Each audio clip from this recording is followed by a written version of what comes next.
유년부 친구들, 지금부터 전도사님이 들려주는 이야기를 잘 들어보세요. 잘 듣고 이야기의 끝은 어떻게 끝이 나는지 친구들이 상상해서 그림으로 그려보세요. 그럼 지금부터 재밌는 동화를 들려드리겠습니다. 제목은 언제나 너와 함께. 왕자는 탁자에 앉아있는 3명의 기사에게 말했습니다. 왕께서는 가장 뛰어난 기사와 공주를 결혼시키기로 했습니다. 공주와 결혼하기 위해서는 국왕의 시험을 통과해야만 합니다. 왕자는 기사들의 얼굴을 살폈습니다. 전쟁으로 인한 상처도 보였고 먼 길을 오느라 지쳐 있었습니다. 세 기사는 왕국에서 가장 용감했으며 모두 공주와 결혼하고 싶어 했습니다. 그래서 왕은 모두에게 공평한 기회를 주기로 한 것입니다. 시험은 햄록의 길을 통해 국왕이 있는 성으로 가는 것입니다. 왕자는 세 기사를 보면서 말했습니다. 꼭 그 숲으로 가야 합니까? 한 명의 기사가 재빨리 물었습니다. 네, 꼭 햄록의 숲을 통과해서 국왕의 성으로 가야 합니다. 왕자는 햄록의 숲을 강조하면서 대답했습니다. 3명의 기사들은 아무런 말도 하지 않고 오랫동안 생각에 잠겼습니다. 햄록의 숲이 얼마나 무서운 곳인지 모두들 알고 있었기 때문입니다. 햄록의 숲은 어둡고 아주 위험한 곳이었습니다. 그곳은 나무가 너무 많아서 햇볕도 제대로 들어오지 않는 숲이었습니다. 그 숲은 호프낫이 살고 있었습니다. 호프낫은 노란 눈을 가진 작고 교활한 괴물이었습니다. 호프낫은 그다지 힘이 세지 않았지만 교활하고 꾀가 무척 많았습니다. 호프낫은 원래 길을 잃은 여행자인데 빛을 보지 못해 변해버린 괴물이라고 옛날부터 전해져 오고 있었습니다. 그러나 그 누구도 호프낫에 대해 정확하게 아는 사람은 없었습니다. 혼자 가야 합니까? 3명의 기사 중 가장 힘이 센 켈리슬이 말했습니다. 켈리슬은 칼을 잘 쓰기로 유명한 기사였습니다. 햄록은 칼을 잘 쓰는 용맹한 켈리슬도 혼자 가기를 두려워할 정도로 무서운 곳이었습니다. 2명이 같이 갈 수 있습니다. 숲이 어두워서 길을 찾을 수 없습니다. 어떻게 성을 찾는단 말입니까? 3명의 기사 중 가장 빠른 앨런이 말했습니다. 앨런은 왕궁에서 가장 빠른 기사로 소문이 났습니다. 적을 만나면 나무 속으로 몸을 빠르게 숨기거나 담을 넘어가면서 적들을 따돌리기로 유명합니다. 그러나 아무리 빠르더라도 방향을 알지 못하면 소용이 없습니다. 왕자는 앨런의 말을 듣고 작은 가방에서 피리를 꺼냈습니다. 이 피리는 세상에서 2개밖에 없습니다. 지금 이것과 왕이 가지고 있는 것뿐입니다. 왕자는 말을 마치고 아름다운 음악을 부드럽게 연주했습니다. 3명의 기사는 왕자가 부는 피리 소리에 마음이 편안해졌습니다. 왕께서도 이와 똑같은 곡을 연주할 것입니다. 그 노래가 들리는 방향을 따라가면 성이 나올 것입니다. 언제 피리 소리가 들리나요? 앨런이 물었습니다. 아침, 점심, 그리고 다시 저녁에 피리는 연주될 것입니다. 그 연주에 귀를 기울이십시오. 연주 소리를 따라가다 보면 성에 도착할 수 있을 것입니다. 왕자가 가지고 있는 피리와 똑같은 피리는 하나밖에 없습니까? 캐시돈이 물었습니다. 딱 하나뿐입니다. 왕자는 대답했습니다. 그럼 왕자님과 왕은 같은 음악을 연주하십니까? 네. 캐시돈은 슬기롭기로 이름이 널리 알려져 있었습니다. 그는 다른 사람들이 보지 못하는 것을 볼 수 있는 지혜를 가지고 있었습니다.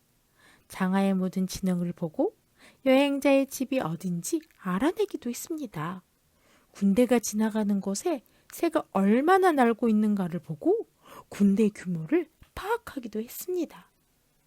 켈리슬과 앨런은 캐시돈이 피리에 대해 왜 저렇게 자세하게 물어보는지에 대해서 궁금했습니다.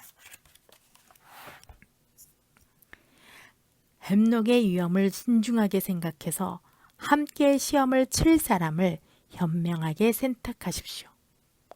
왕제는 3명의 기사에게 말했습니다. 이튿날 아침 3명의 기사는 자신의 동료와 함께 햄록의 숲을 향해 출발했습니다. 성에서는 많은 백성들이 과연 누가 햄록의 숲을 통과해 공주와 결혼할 것인가를 궁금해하고 있었습니다. 기사들은 기다리는 백성들에게는 시간이 너무나 천천히 가는 것 같았습니다. 왕은 아침과 점심, 저녁 때 각각 한 차례씩 하루에 3번 햄록의 숲을 보면서 피리를 연주했습니다. 하루가 지나고 이틀이 지나고 여러 날이 지났습니다. 하루에 3차례씩 피리 연주는 계속되었습니다. 그러던 어느 날 성을 지키던 바수꾼이 저 멀리 햄록의 숲에서 비틀거리며 나오는 2 사람을 발견했습니다. 너무나 멀어서 누구인지 알 수가 없었습니다. 성을 향해 걸어오는 2 사람은 말도 무기도 갑옷도 없이 서로 부축하며 쓰러질 듯 걸어오고 있었습니다. 성문을 열라! 국왕은 파수꾼들에게 명령했습니다. 국왕은 이어 그들을 치료하고 먹을 것을 주되 그 어느 누구에게도 그들이 누구인지를 말하지 말라. 그리고 2 사람에게 똑같은 복장을 입히도록 하라. 오늘 저녁에는 성대한 파티를 열리라. 고 말했습니다. 그날 밤 연회장에는 기쁨이 가득했습니다. 사람들은 끼리끼리 모여 햄록의 숲에서 살아온 2 사람이 누구인지를 알아맞히기 위해 각자의 의견을 말했습니다. 많은 사람들은 가장 힘이 센 켈리슬일 것이라고 말했습니다. 또 다른 사람들은 제일 민첩한 앨런일 것이라고 말했습니다. 시간이 흐르고 마침내 햄록의 숲에서 살아 돌아온 2 사람을 소개하는 시간이 다가왔습니다. 왕의 신호에 사람들은 모두 조용해졌습니다. 왕은 피리를 연주하기 시작했습니다. 다시 한번 상아피리 소리가 울려 퍼졌습니다. 백성들은 누가 들어오는지를 보기 위해 모두 문 쪽을 바라보았습니다. 왕의 피리 소리에 맞춰 문으로 들어온 사람을 보고 모두 놀랐습니다. 자신들이 예상했던 켈리슬도 아니요, 앨런도 아니었습니다. 시험의 우승자는 바로 캐시돈이었습니다. 그는 피리 소리에 맞춰 빠르게 연회장을 가로질러 간 뒤 왕에게 절을 했습니다. 어떻게 햄록의 숲을 통과했는지 모든 사람에게 말해주시오. 왕은 캐시돈을 보며 말했습니다. 호프낫은 매우 교활했습니다. 캐시돈의 말이 시작되자 모든 사람들은 조용해졌습니다. 그들이 공격하자 우리도 맞서 싸웠습니다. 호프낫이 우리 말들을 가져갔지만 우리들은 계속 싸움을 했습니다. 하지만 정작 우리가 싸움에서 패할 뻔했던 것은 호프낫의 많은 숫자가 아니라 그들의 교묘한 술책 때문이었습니다. 그것이 무엇이었는데요? 공주가 물었습니다.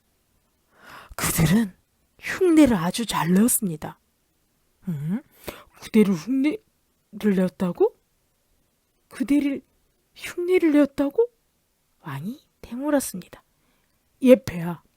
폐하 피리 소리가 숲으로 들려올 때마다 모든 호프낫은 피리 소리를 따라했습니다. 그때마다 숲속 사방에서 피리 소리가 들리기 시작했습니다. 왕께서 연주하는 피리 소리가 어떤 곳에서 나오는지 알 수 없었습니다. 켈스과 앨런은 어떻게 되었는지 저도 모릅니다. 캐시도는 잠깐 숨을 쉬고 계속 말했습니다. 저는 힘과 빠르기가 폐하의 피리 소리를 듣는 데는 별로 도움이 되지 않을 것이라고 생각했습니다. 그래? 그렇다면 자네는 어떻게 노연주를 들었는가? 왕은 모든 사람이 궁금해하는 것을 캐시돈에게 물었습니다. 제가 햄록의 숲을 빠져나올 수 있었던 것은 제 동행자 덕분입니다. 캐시돈은 자신과 함께 햄록의 숲을 통과했던 사람들에게 들어오라고 손짓을 했습니다.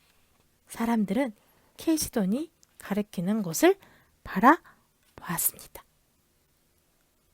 자, 여러분. 여기까지 전도사님이 들려주었어요. 자, 캐시돈과 동행했던 그 짝꿍, 그 사람은 과연 어떤 사람이었을까요? 친구들이 상상해서 한번 그림으로 그 사람을 그려보세요. 그리고 엄마에게 그 사람이 누구일 것이라고 상상해서 말씀드려 보세요. 잠시 후에 전도사님이 이 이야기의 마지막 이야기를 들려드리겠습니다.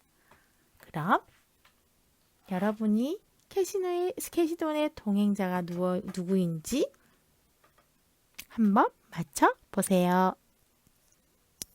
이따 봐요.